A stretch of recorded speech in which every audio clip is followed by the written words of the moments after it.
Dans ce journal, une de cette édition, l'affaire Farbengom, le député maire mis sur une nouvelle offre de cautionnement de 44 milliards pour sortir de prison. L'offre a été déposée hier devant le président du collège des juges d'instruction du parquet judiciaire financier. Il s'agit là de la troisième tentative de Farbengom pour obtenir une liberté provisoire par voie de cautionnement. Et puis en économie, dernier rapport de production du champ pétrolier de Sangomar. D'après ce dernier, les perspectives pour 2025 sont optimistes. Le rapport indique que la production totale pour l'année devrait atteindre environ 30,53 millions de barils avec un objectif de stabiliser la production à un rythme de 100 000 barils par jour tout au long de l'année. On termine avec du sport. CAN U17, le Sénégal s'est offert la Somalie ce lundi. Les Lionceaux ont ainsi validé leur ticket pour les quarts et le mondial. Voilà tout pour l'essentiel des titres. Le développement, c'est tout de suite.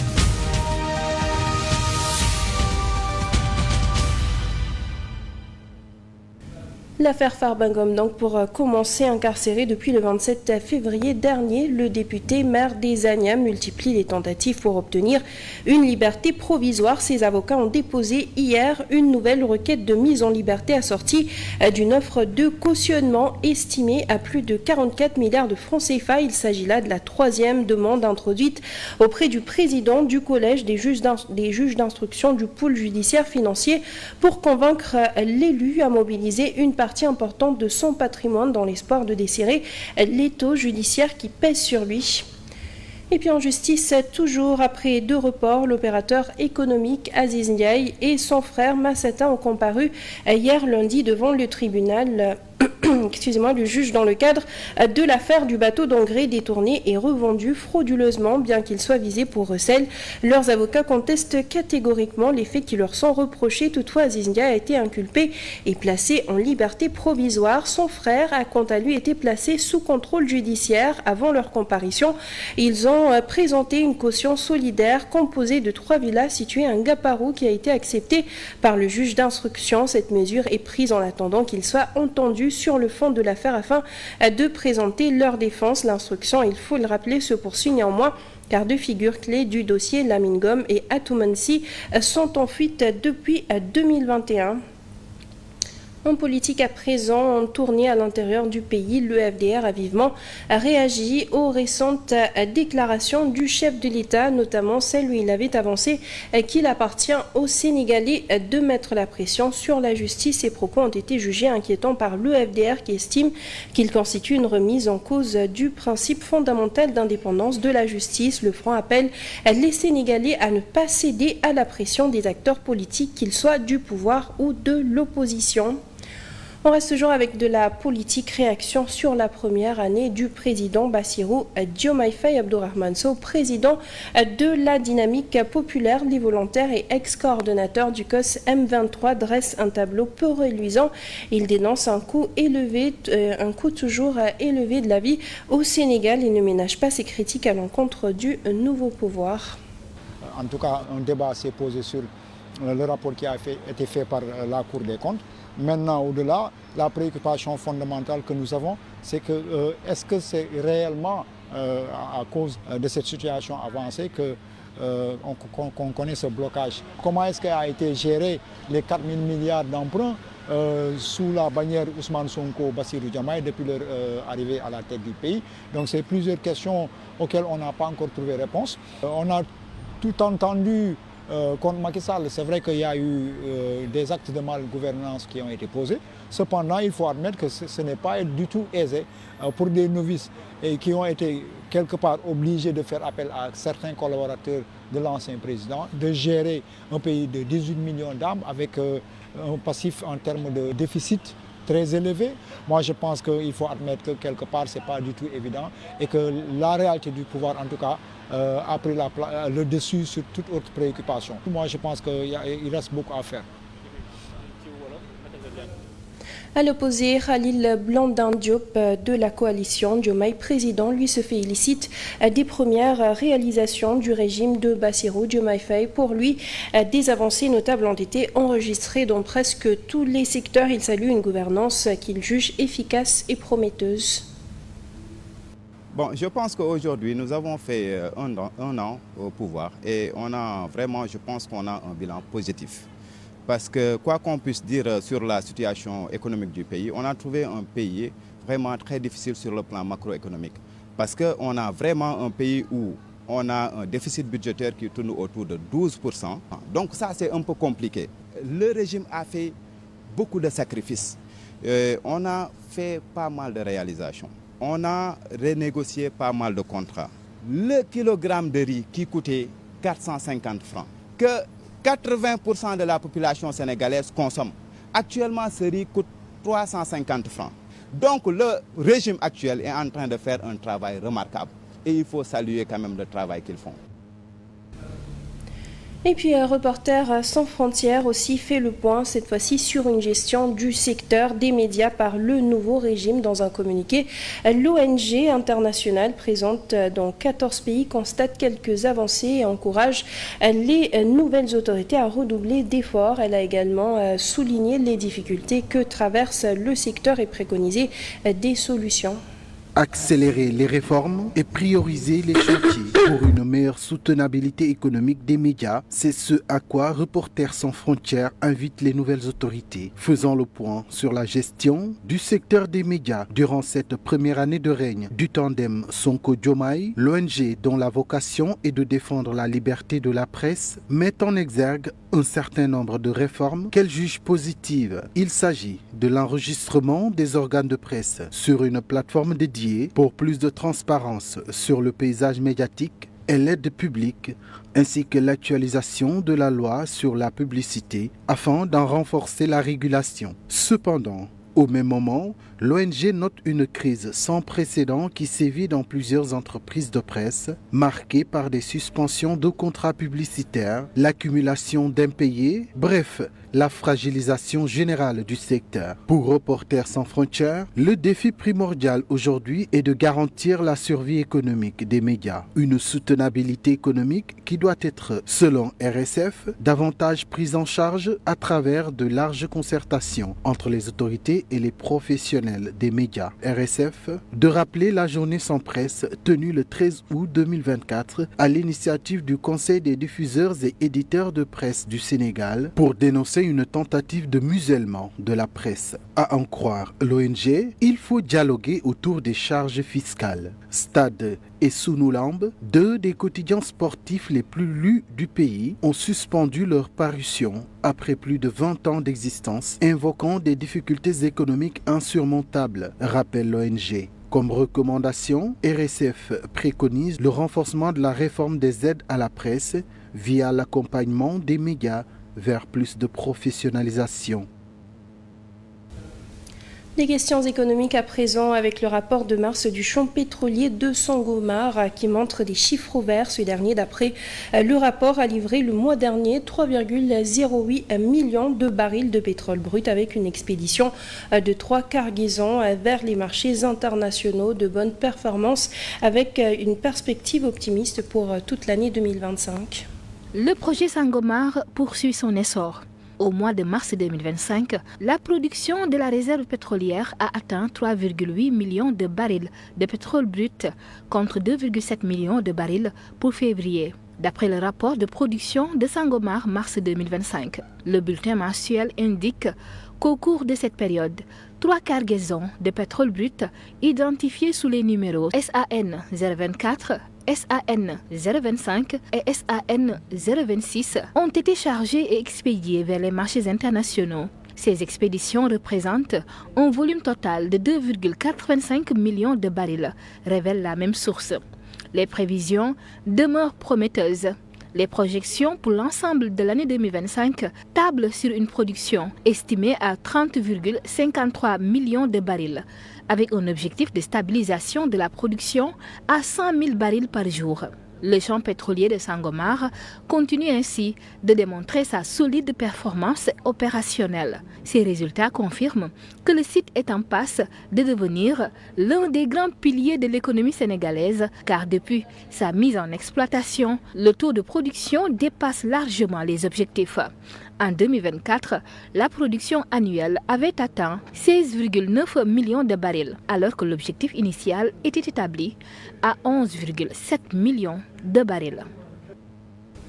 Dans le secteur de l'éducation, à présent, le collectif des amicales de l'UCAD ne se reconnaît pas dans la démarche du ministre de l'Enseignement supérieur, de la Recherche et de l'Innovation. Dans un communiqué rendu public, le collectif a dénoncé le manque d'effectivité dans le paiement des bourses et passe en revue les différentes contraintes auxquelles font face les étudiants au sein de l'université. Le collectif des amicales de l'UCAD remet en question la communication de la tutelle qui, selon les étudiants, laisse croire que tous les étudiants sont boursiers. En réalité, rappelle le collectif, seuls les étudiants qui répondent aux critères d'attribution pédagogique et sociaux fixés par le décret numéro 2014-963 du 12 août 2014 sont attributaires de bourse. Il s'agit là d'une mention très bien ou bien et ou les lauréats de concours général pour les bourses d'excellence, pour les bourses entières. L'étudiant doit obtenir une mention assez bien au baccalauréat et pour la demi-bourse, elle est attribuée aux étudiants ayant obtenu une moyenne minimum de 10,90 au baccalauréat. Ainsi s'établit la politique d'octroi des bourses, ce qui prouve que tout le monde n'y a pas accès. De l'avis du collectif qui s'indigne alors du fait que depuis mars 2024, les bourses ne sont pas payées intégralement. Selon eux, l'État sans communication préalable a décidé de payer une partie des bourses à certains étudiants, gardant le reliquat pour d'autres mois. À cela s'ajoutent les conditions de vie très difficiles, aussi bien au niveau social qu'au niveau pédagogique. En effet, selon le collectif, 80% des étudiants ne bénéficient pas de logement. Les amphis et salles de cours sont insuffisants. La licence peut durer 4 ou 5 ans au lieu de 3 ans prévus par le calendrier académique, entre autres contraintes. En conséquence, le collectif met en place une nouvelle plateforme de revendication en demandant la livraison des chantiers de logement, la construction de nouveaux amphis et salles de cours, la réhabilitation des bâtiments saccagés, le recrutement d'enseignants et de personnel encadrant l'accompagnement des étudiants en Master 2, pour ne citer que ces revendications. En éducation, toujours recrutement de 2000 enseignants, stratégie lancée par le gouvernement pour combler le déficit en personnel enseignant. Le collectif des enseignants diplômés du privé ne cache pas sa colère suite à la publication de la liste présélectionnée. Ils mettent en avant une violation des critères et interpellent ainsi les autorités. Recalés dans le cadre du recrutement de 2000 enseignants en raison de leur âge, ces enseignants diplômés du privé s'attaquent à la publication de la liste présélectionnée. Selon ces derniers, il y a une violation des critères tels qu'annoncés. Après la publication de la liste des présélectionnés des 2000 enseignants, l'État avait annoncé le recrutement qui doit prendre des enseignants diplômés et expérimentés. Après, ils ont mis un critère d'âge qui nous a tous recalés. Mais, à notre grande surprise, des gens qui ont le bac ont reçu des messages de présélection. Donc, on s'est dit, où est le professionnalisme et l'expérience? Ayant piqué le virus de l'enseignement, leur amour et expérience professionnelle dans l'éducation, ces soldats du savoir veulent continuer à servir la nation. Ils s'adressent à leur ministre de tutelle et au premier ministre. Nous, ce que nous voulons, c'est d'être reçus par les autorités, premièrement notre ministre de tutelle, le premier ministre et le président si possible. Le collectif des enseignants diplômés du privé cherche une brèche pour sortir la tête de l'eau. Pendant ce temps, manque de formation professionnelle et d'insertion, les jeunes de Louga appellent l'État à l'aide lors d'une journée d'orientation organisée par le club des enfants et des jeunes. Plus de 130 jeunes ont été enrôlés par l'ANPEJ. Les organisateurs ont saisi l'occasion pour interpeller les nouvelles autorités sur la nécessité de renforcer les dispositifs de formation professionnelle dans la région. Là, d'expliquer aux jeunes les opportunités d'emploi qu'il y a. Maintenant, il y a un existant, même si c'est minime, mais avec cet existant-là, on peut faire quelque chose. Maintenant, c'est à nous de faire le nécessaire pour expliquer aux autorités qu'il y a besoin d'employabilité des jeunes à Louga. Donc nécessairement, il faut des structures de formation, il faut les renforcer, aussi bien des structures publiques que des structures privées. Parce que même on a constaté qu'il y a une grande structure privée qui était là, mais qui a fermé ses portes. Donc parce que ça s'arrêtait à la licence, il n'y avait pas de formation post-licence et que c'était devenu moins intéressant. On a enrôlé plus de 130 jeunes dans leur plateforme aujourd'hui, ce qui est une chose très exceptionnelle. D'ailleurs, ils n'ont jamais quand même atteint à ce nombre. Vraiment qu'ils viennent vraiment en aide à la jeunesse lougatoise. Parce qu'ici à Louga, vraiment les jeunes ont changé la donne. On termine avec du sport. Coupe d'Afrique des Nations U17. Le Sénégal termine à la 2e place du groupe C des phases de poule. Cette victoire permet aux Lionceaux de se qualifier pour les quarts de finale, mais surtout d'arracher leur billet pour la Coupe du Monde U17 au Qatar. Une performance qui marque leur 3e qualification consécutive pour le mondial après les éditions de 2019 et 2023. En quart de finale, la bande à Ibrahima Soriso va affronter la Côte d'Ivoire. C'est fait. Les Lionceaux sont en quart de finale de la CAN U17 et décrochent en même temps le ticket pour le mondial au Qatar. Une première mission accomplie après le succès face à la Somalie au forceps 2-0 avec le premier but dans le jeu. Une totale maîtrise des Lionceaux qui se procurent beaucoup d'occasions mais peinent à concrétiser. Un problème c'est pas un problème, mais nous manquons quand même d'efficacité offensive. Mais un problème, je ne crois pas, parce qu'on arrive quand même à marquer. Même le match où on a fait 0-0, on était à chaque fois donc devant le but adverse. Donc c'est juste un chantier dans l'esprit de formateur. Le chantier est énorme, alors puisqu'une autre compétition démarre. Pas encore de but encaissé, mais devant, c'est seulement 3 buts, dont 2 sur coup de patte d'Ibrahima Soriso. Faire preuve de réalisme froid s'impose, mais Ibrahima Faye ne s'inquiète pas. Même pour bâtir une maison, il est plus facile de mettre la fondation, mais c'est les travaux de finition qui sont difficiles. Tous les entraîneurs, même les grands entraîneurs qui sont dans les grandes équipes, ils payent beaucoup d'argent pour acheter des attaquants. Pas de possibilité d'en acheter dans cette CAN U17 dès lors. En face, il y aura la redoutable Côte d'Ivoire, meilleure attaque du tournoi avec 10 buts marqués. On ne craint personne. On est là vraiment pour nous faire plaisir, pour jouer et gagner, si c'est possible. On peut jouer aussi et ne pas gagner. Mais on ne se fait pas de fixation. Il n'y a pas un pays qu'on craint. On ne craint personne dans cette compétition. Donc, attendez-vous à un match ouvert, où nous allons les acculer. La seule garantie d'une place en demi-finale avec brio. Ce choc de la compétition se jouera ce vendredi à partir de 16h. Et nous passons tout de suite à la revue de presse. Bonjour, les journaux sont revenus sur le cas Farba Ngom. Cette dernière en prison a casqué près de 44 milliards aux fins de cautionnement, selon l'Observateur. Une somme sur la table du pool financier judiciaire. 22 titres fonciers récemment expertisés ont été déposés sur la table du juge hier, selon l'Obs. Entre Dakar, Thiès, Mbour et Rufisque, la somme est estimée à près de 43 milliards. Les avocats du maire des Agnam espèrent que cette nouvelle tentative permettra à leurs clients enfin d'obtenir une liberté provisoire. Source A sur le cas Farba Ngom écrit que les maires des Agnam, il y a eu une levée de fonds pour ce dernier et avec une contribution d'hommes d'affaires et de commerçants établis au Sénégal. La somme s'élève à 270 millions de francs CFA alors que la diaspora basée en Afrique de l'Ouest a contribué à hauteur de 450 millions de francs CFA. Mais sont les échos, la question qui tarde les esprits est la suivante. Qu'est-ce qui retient Tahirou Sarr en prison? Pour les deux affaires, ce dernier a cautionné beaucoup plus que ce dont il est accusé.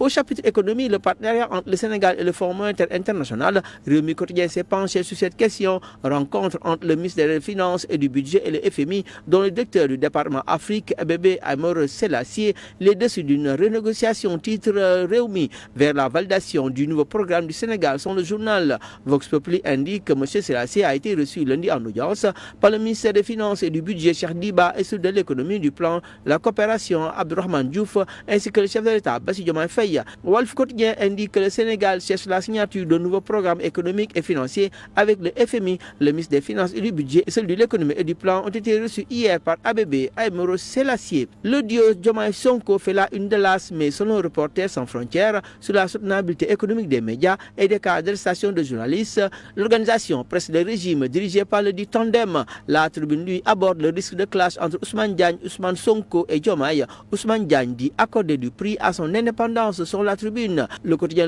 lui met en exergue les États-Unis qui imposent leurs taxes au monde. Selon le journal, le Sénégal se dédouane. Tous les pays du monde affectés tentent de se réajuster. Et selon le journal, le quotidien, la fin de l'AGOA risque d'aggraver la situation de ce pays comme le nôtre. Selon Sud Quotidien, Diomaye allège le dialogue politique programmé par le chef de l'État lui-même le 28 mai prochain. Le dialogue politique sera marqué par une avancée majeure, l'un des 4 points ayant toujours cristallisé les tensions lors des différentes concertations politiques menées au sein de la commission cellulaire du dialogue politique depuis 2021. Enquête lui souligne la campagne arachidière et les reprises des exportations, le maquillage d'un fiasco, titre le journal. Derrière cette reprise, les paysans dénoncent une tentative de masquer l'échec de la Sonacos.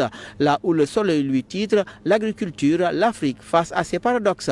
En sport, Record revient sur la victoire des Lions U17 face à la Somalie. Les Lionceaux battus cette équipe par 2-0 et se qualifient pour les quarts et le Qatar. Bonne lecture.